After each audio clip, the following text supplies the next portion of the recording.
بسم الله الرحمن الرحيم. Assalamualaikum warahmatullahi wabarakatuh.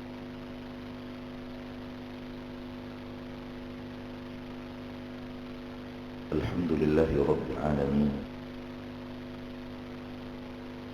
Wassalatu wassalamu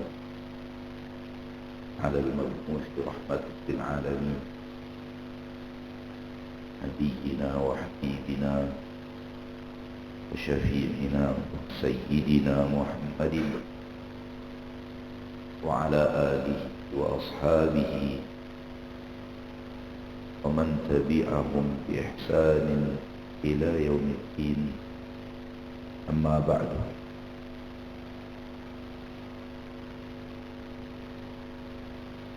Ma'asyiral muslimin wal muslimat rahimani wa rahimakumullah.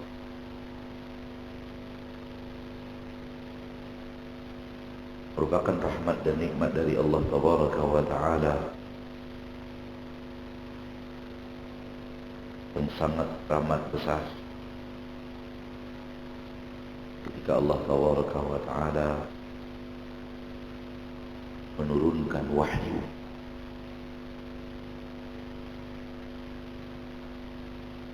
kepada hamba-hambanya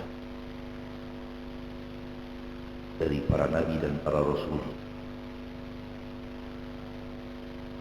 agar para nabi dan para rasul itu menyampaikan wahyu-wahyu ilahi kepada umat mereka.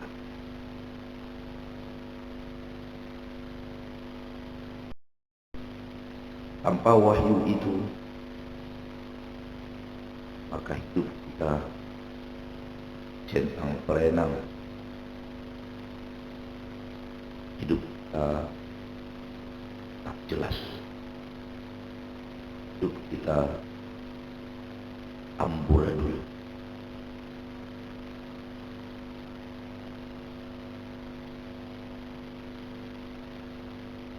Itulah yang terjadi manakala manusia tidak mengikuti wahyu, maka hidupnya tidak jelas.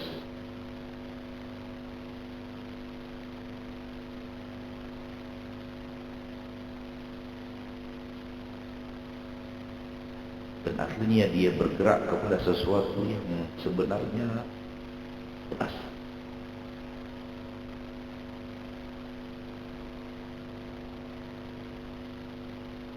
Saudaraku, saudariku kaum muslimin dan muslimat,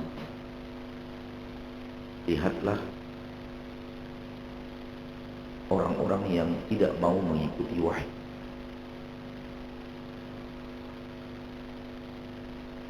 Saksikan dengan seksama, perhatikan baik-baik, akan terbukti hidup mereka itu tak jelas.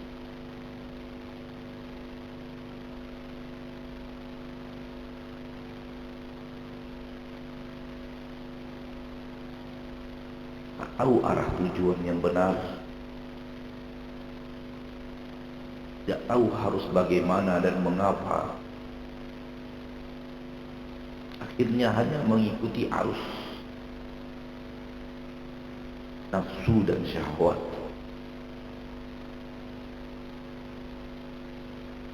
Setelah mengikuti nafsu dan syahwat itu pun dia tidak tahu akhirnya harus bagaimana.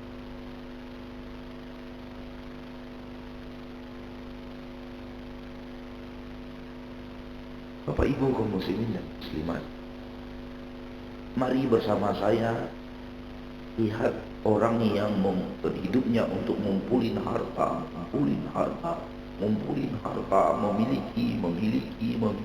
memiliki.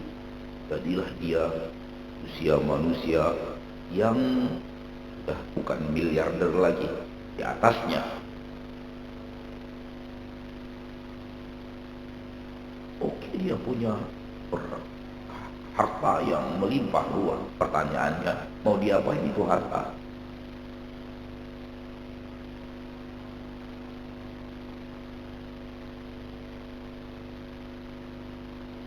Kalau kita berpikir sejenak, merenung dengan baik dan benar, apa namanya? Cari, tumpuk, cari, tumpuk.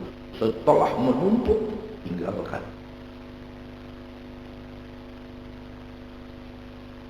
Apa namanya?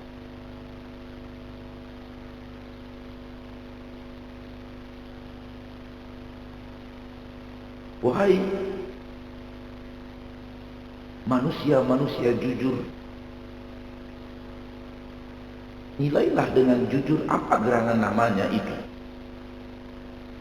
Kerahkan segala kemampuan, kerahkan segala kecerdasan, kerahkan segala upaya yang optimal untuk nyari numpuk. Setelah numpuknya banyak, tinggalkan.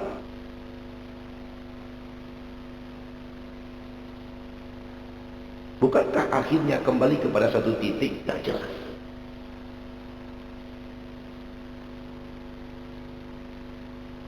Saya punya kenalan mengatakan kepada saya bahwa saya punya kenalan di Jakarta, punya satu kamar. Isi kamar itu lemari, isi lemari itu full surat tanah.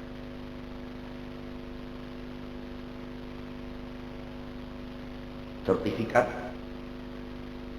SHM, satu kamar, isinya itu aja. Pertanyaannya, mau ngapain sih? Toh pada akhirnya tidur di satu kamar, di satu ranjang.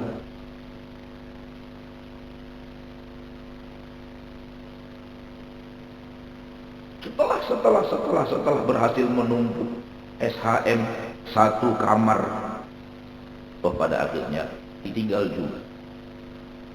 Tak dibawa mati.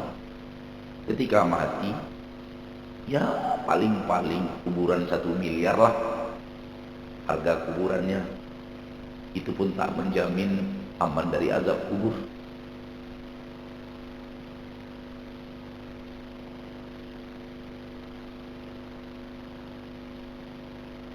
Oleh karena itu, ma'asyarul muslimat, yang cerdas itu adalah apa yang diajarkan Allah melalui wahyu dan dipraktikkan oleh Rasulullah sallallahu alaihi wasallam, dipraktek terhebat.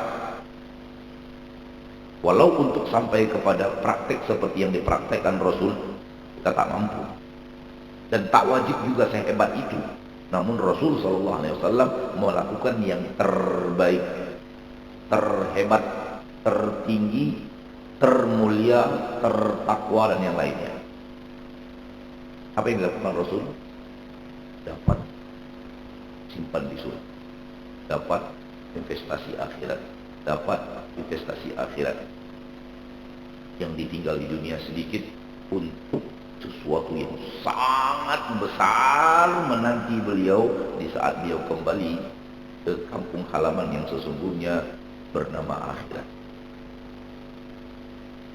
Wahai orang-orang yang beriman, mana di antara dua ini yang aksi sesuai dengan logika yang sehat?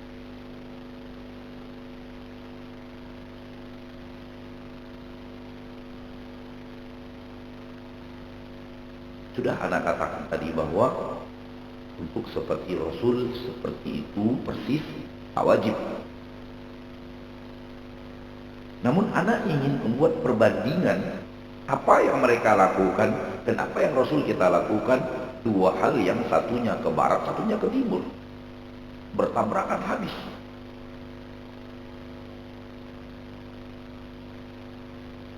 Mereka mencari dan menumpuk untuk ditinggal, dan Rasul kita SAW mendapatkan dan menumpuk untuk dituju. Bukan untuk ditinggal, tapi untuk dituju. Cukup di situ saja, jangan ditambahkan lagi ditujunya di surga abadi. Wah, itu lebih lebih dahsyat lagi.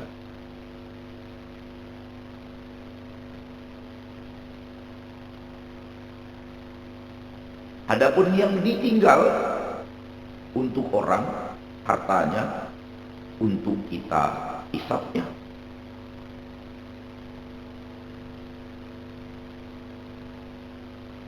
Kalau ditinggal 1 miliar, berarti untuk orang 1 miliar. Orang yang saya maksud anak, istri, kan orang tua. Yang bukan kita, yang saya maksud. Dan boleh jadi kemudian anak untuk istrinya juga, untuk suaminya, orang lain, menantu kita. Boleh jadi yang untuk istri, untuk suaminya, setelah dia nikah, pasca kita wafat. Artinya harta itu untuk orang, hisabnya di kita.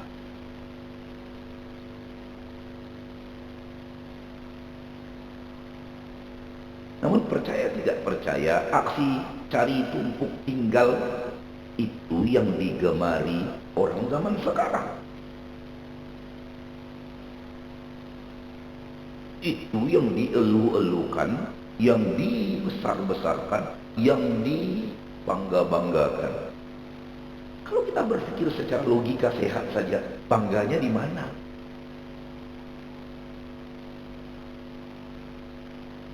Toh pada akhirnya sehebat apapun hartamu, sebanyak apapun hartamu, makan sate ya segitu-segitu aja. Takkan karena engkau kaya makan satemu, satu kali makan 500 bungkus. Ya kan? Apakah karena dia kaya artinya kalau dia makan nasi padang itu bisa 10 bungkus sekali makan gitu? Sehingga lebih menikmati.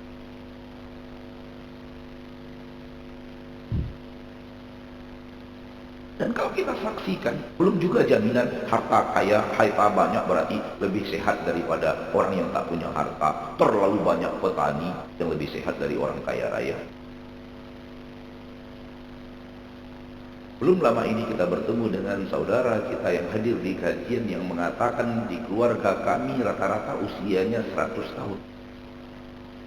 Ayah saya wafat 130 sekian, ibu saya wafat 100 sekian.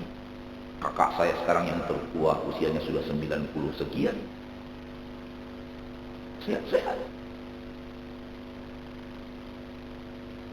Sampai saya mengatakan, kalau ini disebar, mungkin antum didatangi orang Jepang untuk riset dan teknologi, apa yang membuat keluarga antum sehat. Dan Pak Edi saksi. Aldi juga ada di 3 orang saksi. Dan kalau antum mau lihat di salah satu YouTube dan lupaan, dia ada media yang dimudahkan dalam bab pertanyaan, sehingga anak menjawabnya agak panjang lebar.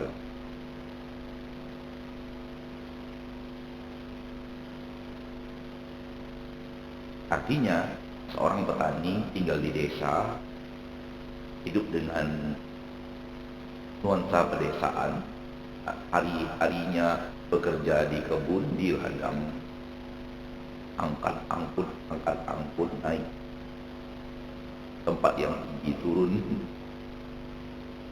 Ya kayaknya sih cari nafkah, dan itu olahraga hebat yang dia makan hasil kebun sendiri.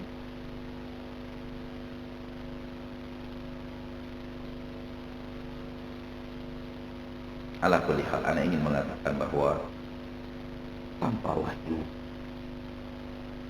itu tak tahu arah. Maka bersyukurlah kepada Allah ketika Allah arahkan kepada cara hidup yang benar dalam setiap aspek hidup. Agama Allah ini agama sempurna. Bukan hanya sekedar sempurna, ia pun adalah agama dengan konsep hidup tertinggi, terhebat.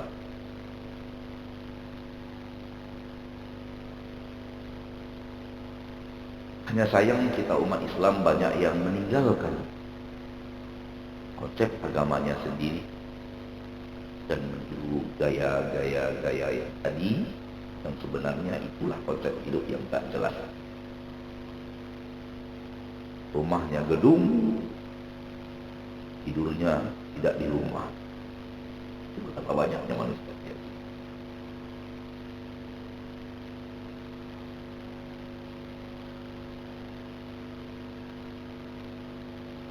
Bagaimana caranya agar kita dicintai Allah?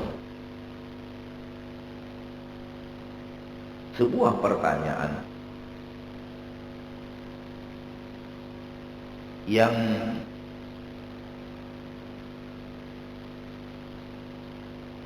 diinginkan oleh setiap orang yang beriman, benar-benar beriman pada Allah, serius dalam keimanannya.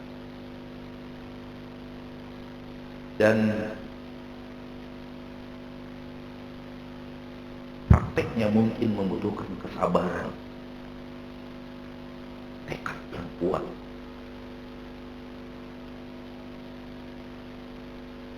Secara teori, saya ingin mengatakan begini, kalau ingin dicintai Allah, jadilah orang saleh.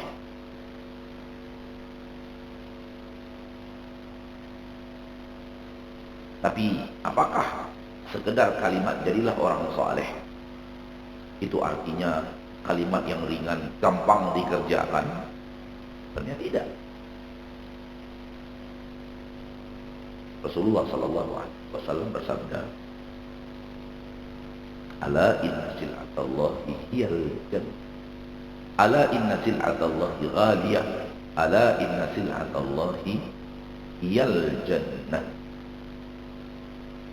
Ketahuilah bahwa sesungguhnya barang dagangan Allah mahal. Ketahuilah bahwa sesungguhnya barang dagangan Allah namanya surga.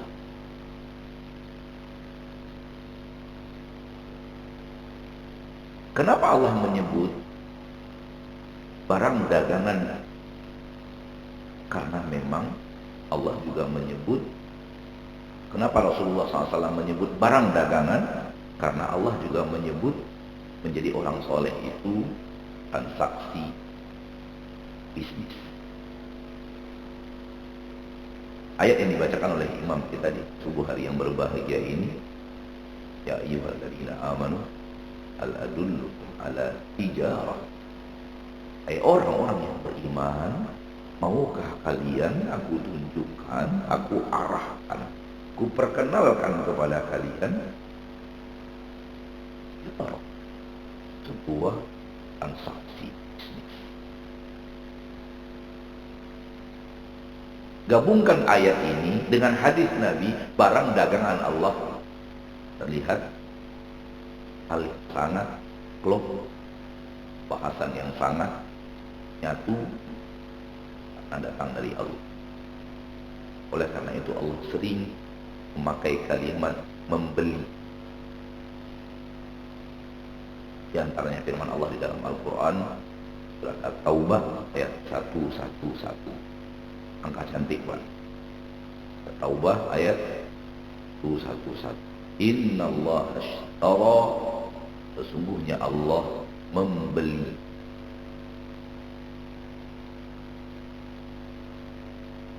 Bisnis membeli barang dagangan.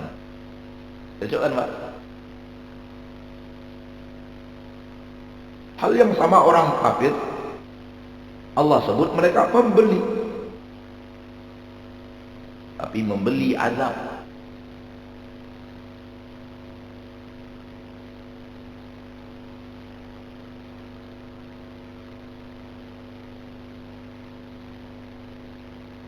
Yang ingin Anda sampaikan adalah kalau barang dagangan Allah itu mahal, tak mungkin pakai mudah.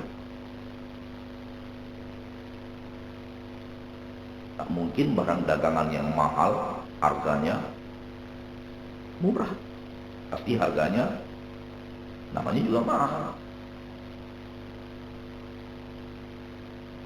Yang mahal butuh perjuangan, butuh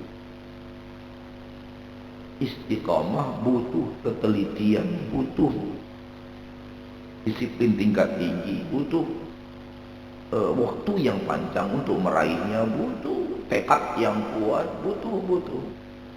Ya, saksikan saja barang mahal apa yang terjadi, bagaimana cara mendapatkannya, alangkah banyak biaya untuk mendapatkannya agar kemudian dia bisa dijual dengan harga yang mahal.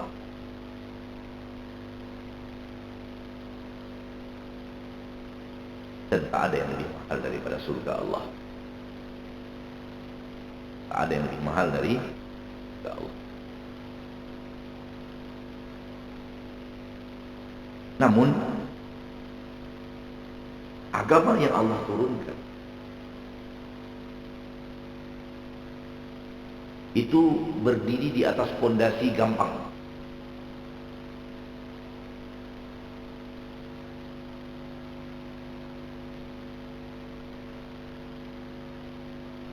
Rumus untuk menjadi orang soleh sebenarnya gampang, tapi mewujudkan jadi orang solehnya yang rumit. Kalau rumus untuk jadi orang soleh mah gampang.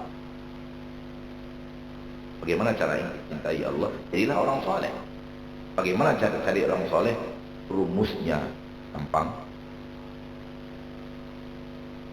Mengamalkan rumusnya yang lama, rumit, butuh komitmen, butuh keseriusan, butuh istiqamah, butuh waktu. Namun fondasi agama Allah berdiri di atas rumus yang sangat gampang. Pada kesempatan yang berbahagia ini kepada kaum muslimin dan muslimat rahimani wa rahimakumullah, ana ingin menyampaikan sesuatu yang bisa antum kembangkan, antum lihat, antum perhatikan, antum saksikan. Rumus agama Allah itu selalu dua.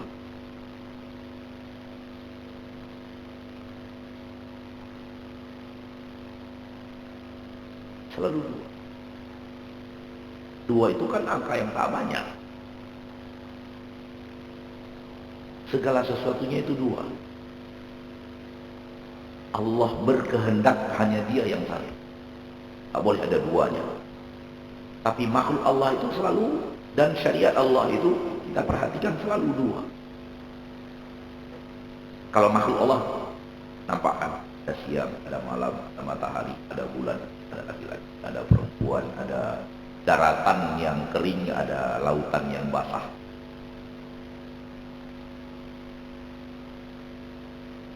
Ada kanan, ada kiri.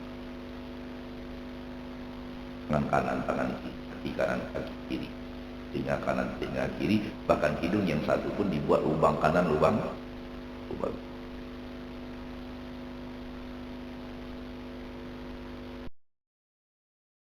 Hal yang sama dengan syariat Allah. Kalau ingin mencari rumus syariat Allah itu cuma dua. Boleh, tidak boleh. Halal, haram. Jalan ke surga, jalan ke neraka. Diridhoi, dimurkai. Bisa.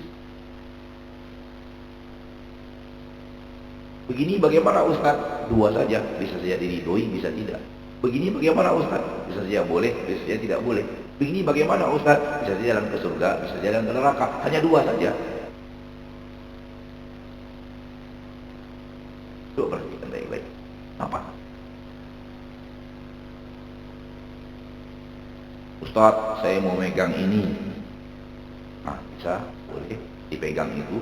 Memegang itu bisa boleh, bisa tidak. Boleh. Bisa halal, bisa haram. Ustaz, saya mau melihat ini. Yang dilihat itu bisa saja yang halal, bisa saja yang haram. Terbagi dua saja.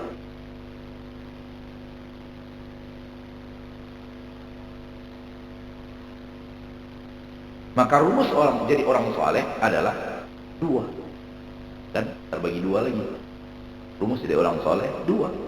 Pertama, ketahui hukumnya. Kedua, berjalanlah sesuai hukum itu. Jadi orang saleh dua. Gampang kan? Rumus jadi orang saleh, ketahui hukumnya. Setelah tahu hukumnya, berjalanlah sesuai dengan tuntutan hukum itu. Hukum yang tadi boleh dan tidak boleh itu. Ketahui dulu,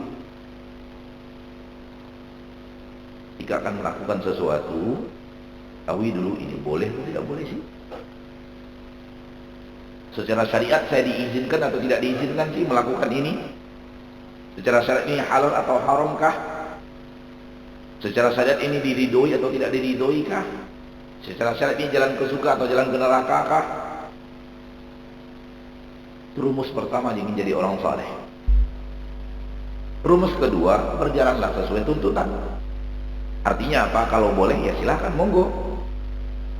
Kalau nggak boleh ya berhenti.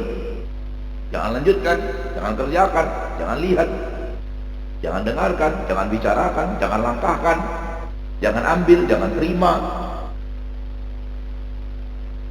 Tapi selagi dibolehkan, ya tafadhol, silakan. Kerjakanlah, lakukanlah, ambillah, terimalah.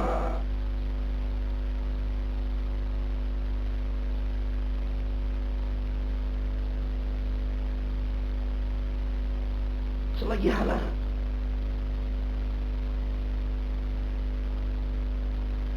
Boleh Ustaz, saya dapat gaji yang ya lumayan banyak lah, lumayan banyak gitu. Saya akan minta kemudian gaji saya per bulan yang besar lah, besar 150 juta, 300 juta. Pertanyaannya, selagi pekerjaan itu halal atau tidak? Tapi kalau pekerjaannya haram, tinggalkan. Begitu. Oleh karena itu, sering saya mengatakan, asal halal ya terima. Walau hanya hanya 1 miliar sebulan, asal halal ya terima. Tapi kalau haram, tinggalkan. Walau hanya 5.000 rupiah, 10.000 rupiah.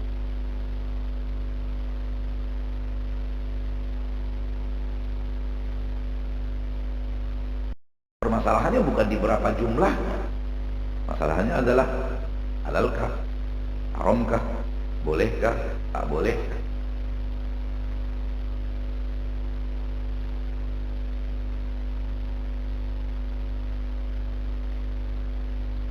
Maka itu rumus untuk jadi orang saleh. Secara teori gampang, karena agama Islam berdiri di atas pondasi gampang. Namun yang tak gampang adalah istiqomah. Karena Allah ingin jibakunya kita, berjibakunya kita untuk barang dagangan Allah yang mahal. Begitu yang Allah inginkan, begitu yang Allah mau.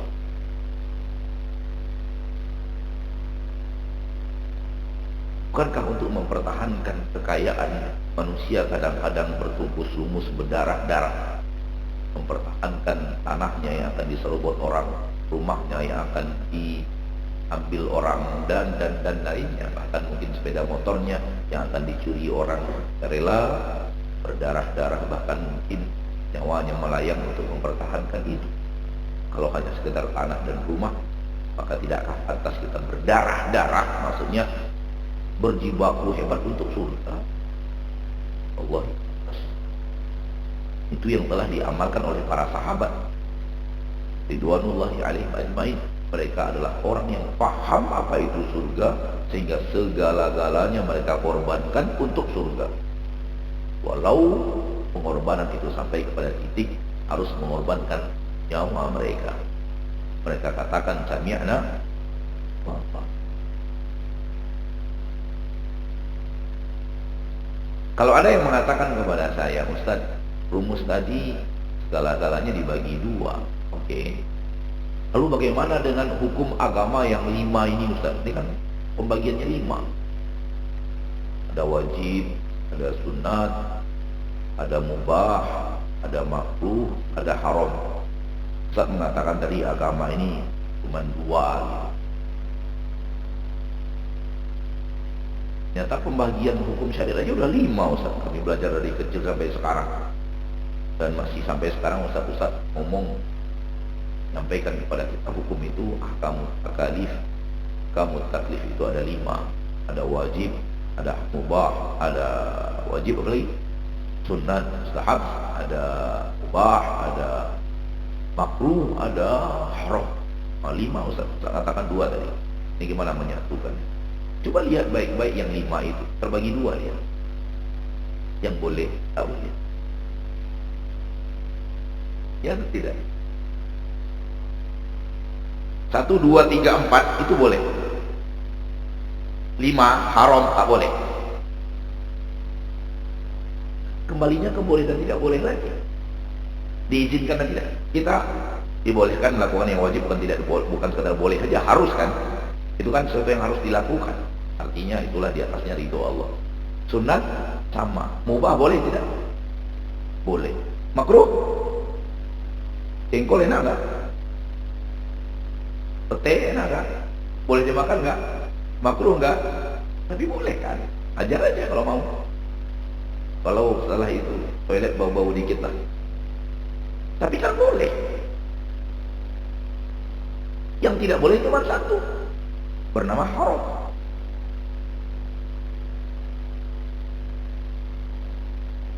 Dan ini menunjukkan kemudahan agama Allah. Ada 5, 4 boleh, 1 tak boleh. Kan mudah ini. Yang rumit kalau ada 5, 4-nya tak boleh, yang boleh cuma 1. Nah, itu rumit. Hai umat Islam, ada 4 hukum syariat boleh kerjakan. Ada 1 hukum syariat tak boleh. Ada apa denganmu? Yang 4 yang boleh engkau tinggalkan, 1 yang tak boleh, itu yang dijadikan lifestyle, kehidupan. Itu yang kau jadikan hobi. Padahal ada 4. Jadikanlah hobi 4 itu. Salah satu di antaranya. Kenapa harus yang haram dijadikan hobi?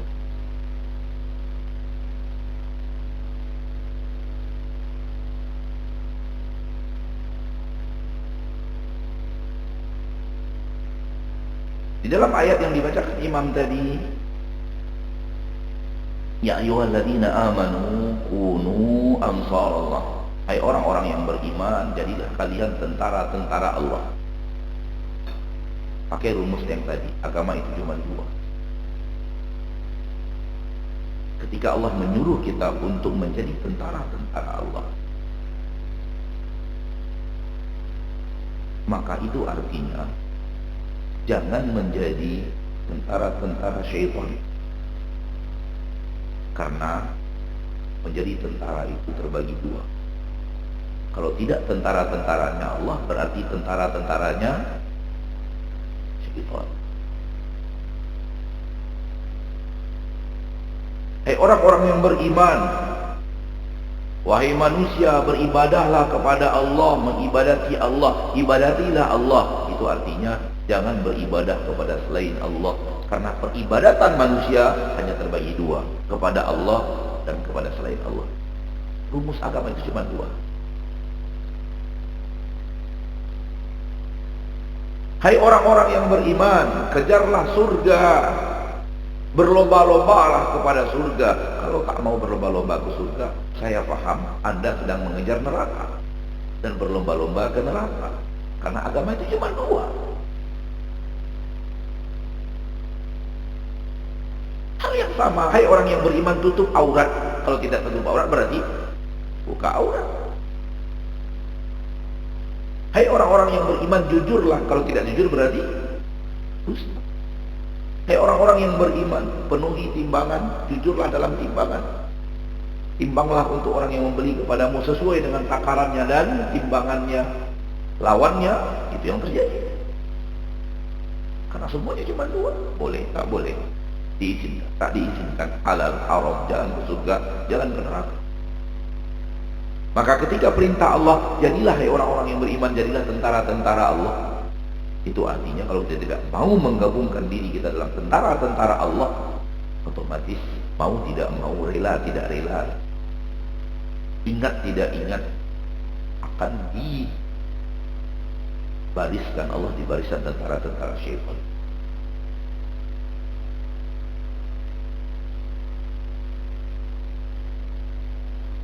Maka pilih salah satu. Kalau tidak mengejar surga, itu artinya mengejar neraka. Kalau tidak bertungkus lumus mencari ridho Allah, berarti bertungkus lumus menuju murka Allah. Karena agama itu cuma dua. Mau apa lagi? Subuh ini kita mengejar ridho Allah. Semoga Allah ridhoi kita dengan datang sholat subuh. Bahkan sudah bangun sebelum waktu subuh, kebahagiaan kita. Kemudian kita duduk melakukan sesuatu yang diridhoi Allah di rumah Allah. Belajar ilmu tentang sesuatu yang Allah turunkan secara syariat. Ini kan aksi dari mengejar dan mengejar ridho Allah dan mengejar surga Allah. Nah, cobalah perhatikan yang tak mau seperti ini, apa yang dia lakukan? Bukankah dia mengejar murka Allah dengan cara tak mau bangun tidur untuk sholat?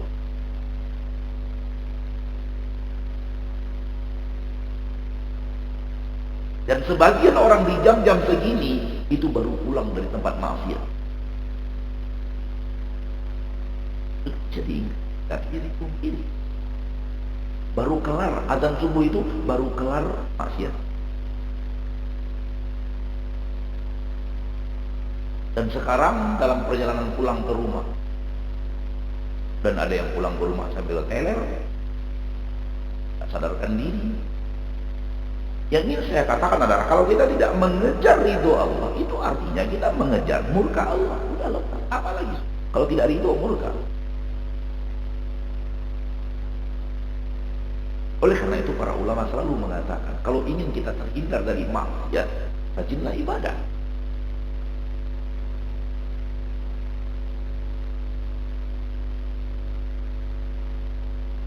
Kalau kita ingin terhindar dari kawan-kawan buruk, berkawanlah dengan orang-orang yang baik.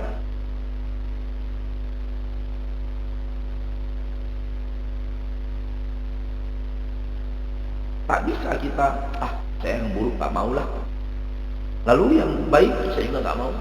Kenapa? Saya mau yang biasa-biasa aja. Enggak ada. Tak ada. Hanya permainan iblis dalam logika. Realitanya tak ada. Kalau tidak baik boleh. Karena di akhirat kelak tempat cuma dua. Kalau tidak surga, kalau tidak neraka. Tak ada tempat untuk biasa-biasa aja. Itu tak ada.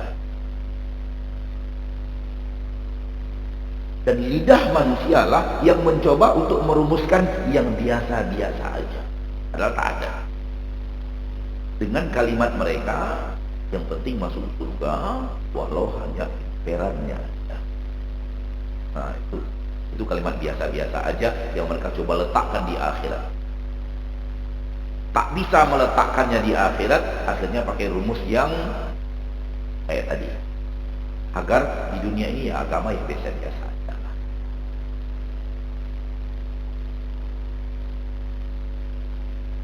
Inilah real kehidupan kita.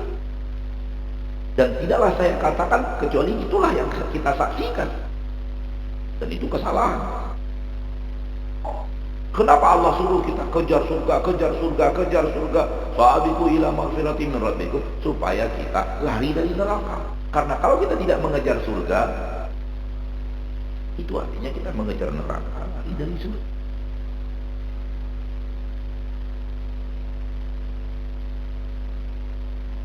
Ustaz, kan ada yang namanya mubah Ustaz. Surga tidak, neraka tidak juga, halal tidak, haram tidak, boleh-boleh saja. Selagi Anda masih di mubahnya, it's okay, nggak ada masalah. Tapi itu diizinkan Allah. Tapi ingat, mubah itu pintu syaitan untuk memasukkan Anda ke haram. Mubah itu adalah pintu syaitan, langkah awal syaitan untuk memasukkan Anda ke yang haram. Kenapa? Mubah itu awal syaitan menariknya dari Awal setan menariknya dari benda beribadah, ditarik dulu ke mubah. Kalau dari ibadah langsung ke haram, setan susah. Paham tak maksudnya, Pak? Begitu sampai di halal, Allah masih izinkan, tapi ingat, itu pintu awal setan untuk menarik Anda perlahan. Ustaz, saya nggak mau kajian, Ustaz. Ada kajian di masjid, saya nggak mau hadir. Malas, saya mau yang mubah aja. Ngapain? Ngumpul sama teman-teman di rumah. Ya udah, halal kok ngumpul sama teman-teman di rumah. Halal nggak? Halal. Sekedar ngumpul, ngobrol-ngobrol. Enggak. Ada pengajian kita tinggalkan. Malas pengajian. Pengajian terus, ekstrim pengajian terus. Kasih kalian pengajian, sekarang pengajian lagi, sekarang pengajian lagi. Lari berturut-turut kayak nggak ada kerjaan lain, pengajian aja. Saya mau ngumpul di rumah aja lah sama teman-teman. Ya udah ngumpul. Nggak diharamkan kok secara syariat, kan boleh kan? Boleh atau tidak? Coba lihat, setelah ngumpul apa yang terjadi? Apakah ketika antum ngumpul karena antum tidak pergi pengajian, apakah ketika antum ngumpul kawan-kawan ngumpulnya itu untuk baca Quran? Apakah ngumpulnya itu untuk baca kitab ulama, satu bacaan kemudian yang lain mendengarkan, atau untuk saling menasihati? Atau pada akhirnya ngobrol. Ya, ditarik oleh setan. Obrolannya mulai ke hal yang aneh-aneh, mulai bicarain orang, mulai ini yang saya maksud. Oleh karena itu yang mubah boleh, tapi kata para ulama jangan kebangetan di mubah, karena itu pintu syaitan menarik kita kepada yang haram. Selagi masih berhenti di mubah nggak apa-apa, jangan kebanyakan. Mubah itu alat ada sekedarnya, karena manusia juga punya tinggi, capek, lelah, bosan. Allah tahu. Coba capek. Mau mubah sebentar ya mubahlah. Mubah untuk pindah sebentar dari kejenuhan, balik lagi cepat. Jangan sampai berlarut-larut di mubah, karena itu pintu syaitan untuk memasukkannya ke yang dia ingin.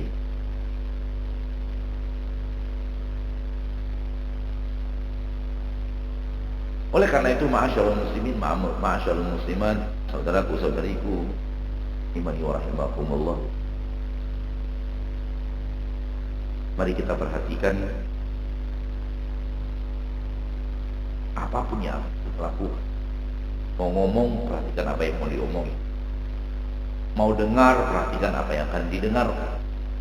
Mau lihat, perhatikan dulu apa yang mau dilihat. Mau melangkah, perhatikan dulu kemana mau melangkah. Mau menerima, perhatikan dulu apa yang mau diterima. Mau memberi, perhatikan dulu apa yang mau diberikan. Dan seterusnya. Kita akan beraktivitas. Nah, ketika akan beraktivitas apapun jenisnya, dari yang terkecil sampai yang terbesar, selagi boleh ya silakan. Ustaz, saya mau pakai sendal kaki kiri dulu, bukan kaki kanan. Saya tahu kaki kanan yang disunnahkan kaki kanan dulu, tapi saya maunya kaki kiri dulu. Ya nggak apa-apa, kan tidak mengerjakan sunnah itu haram. Haram tidak? Entah haram. Walaupun yang terbaik ya kanan dulu lah. Hal yang sama masuk toilet. Masuk toilet kan kanan apa kiri dulu? Kiri dulu. Tapi saya kanan dulu lah. Posisinya enakan kanan dulu naik masuk gitu. Kadang-kadang kan posisi pintu enakan kanan dulu keluar masuk toiletnya gitu. Kita kadang-kadang bertemu dengan satu posisi sempit yang memang kanan dulu yang nyaman masuk toiletnya gitu. Ya silakan aja. Boleh apa tidak secara syariat? Boleh, karena tidak melakukan yang sunnah bukanlah haram. Akan tetapi ketika ingin minum tangan kiri nggak boleh. Minum tangan kiri beda dengan pakai sendal tangan kaki kiri. Beda dengan masuk toilet atau keluar toilet kaki kiri. Keluar toilet sunnahnya kaki kanan. Lalu dulu kan kaki kiri, oke, karena dibolehkan Allah. Tapi kalau minum pakai tangan kiri nggak boleh. Karena itu bukan lagi hukumnya melawan yang sunnah. Karena minum pakai tangan kiri sudah sampai kepada titik haram.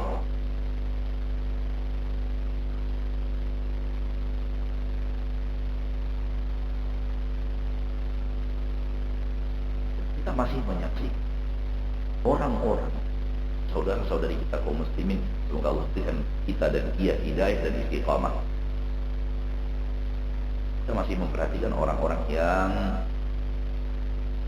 secara status masyarakat, ketua organisasi titik-titik, intinya organisasi umat Islam yang terkenal lah, begitu minum tangan kiri.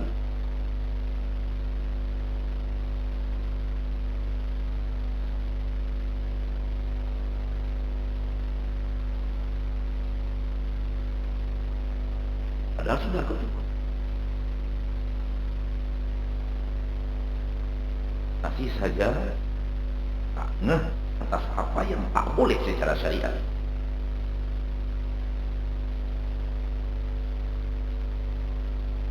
Ada salah seorang saudara saya atau saudara kenalan saya bercerita, itu majlis ya, sedang di hadapan seorang ustadz yang kata dia itu bersemangat menyuruh kita berjihad, tegakkan khilafah. Oh, udah semangat berapi-api sampai saya termotivasi semangat saya oleh ustadz itu. Setelah dia berapi-api, dia haus, minum pakai tangan kiri.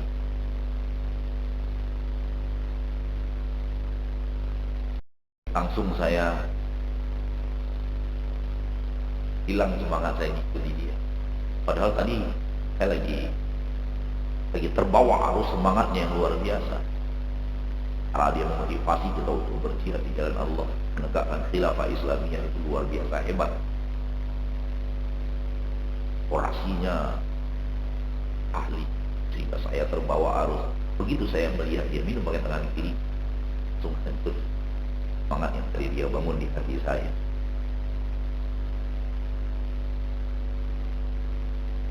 Orang yang tidak bisa mengorbankan tangan kirinya untuk minum, bisakah dia mengorbankan nyawanya untuk agama? Sesuatu yang sangat ringan tak bisa dia kerjakan, bisakah dia mengerjakan yang berat? Ya, ingat saja sampai sekarang gagal.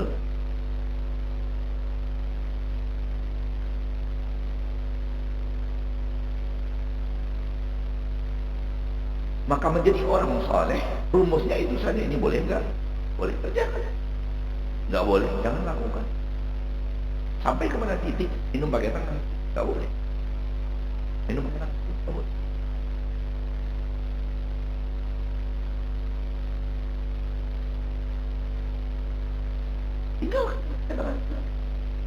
Tinggalkan makan cabai rawit bakwan pakai tangan kiri. Nah, ambil bakwan makan. Biasanya kan cabai rawitnya kiri lewatnya tuh. Kan? Bakwan di cabai rawit. Karena kan gampang.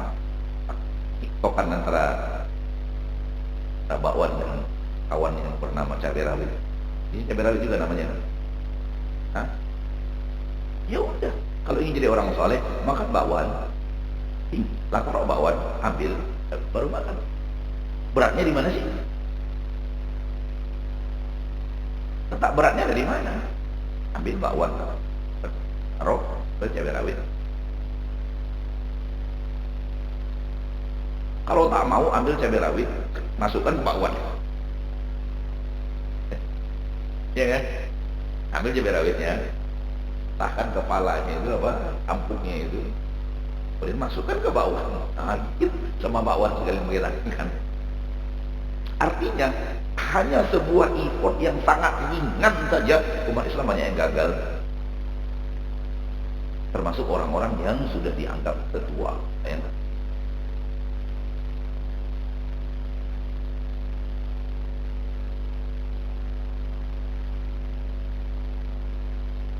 Oleh karena itu, Masya Allah, ini angkat dan jabatan jangan terlalu menunjukkan kita. Lihat pengamalan. Lihat bagaimana dia mengamalkan agama Allah. Lihat bagaimana dia mawas terhadap hal yang dibolehkan dan tak dibolehkan. Dia orang saleh. Boleh jadi di tengah manusia dia dielu-elukan dengan kita tahu, kita melihat yang ringan saja dia gagal, gimana caranya?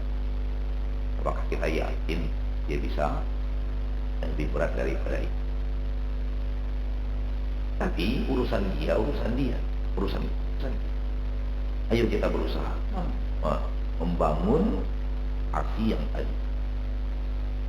Toh kita pada dasarnya kita ingin kita dicintai Allah. Tapi anak ingin hanya menyampaikan bahwa banyak orang sekarang tak peduli dengan boleh atau tidak boleh. Padahal itulah syarat untuk menjadi orang saleh. Peduli dulu dengan boleh dan tidak bolehnya, baru berjalan sesuai dengan tuntutan hukum boleh dan tidak boleh. Kalau boleh lakukan. Seperti yang anda katakan tadi, terima uang 1 miliar, boleh nggak? Boleh ya, ambil 1 miliar itu, bahkan 10 miliar, 100 miliar, ambil.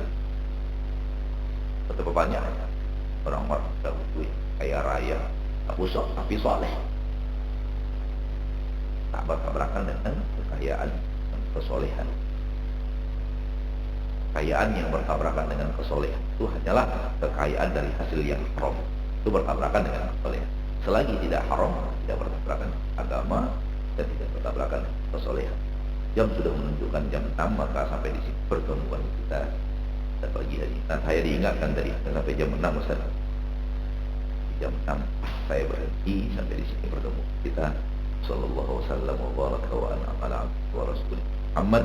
Semoga pertemuan kita ini diridhoi dan dicintai Allah, dan semoga kita bahagia di akhirat ketika bertemu Allah, karena duduk di rumah Allah, membaca sebahagian ayat Allah, mempelajari agama Allah, semoga mendapatkan ridho Allah. Subhanakallahumma wa bihamdika asyhadu an la ilaha illa anta astaghfiruka wa atubu ilaik. Assalamualaikum warahmatullahi wabarakatuh.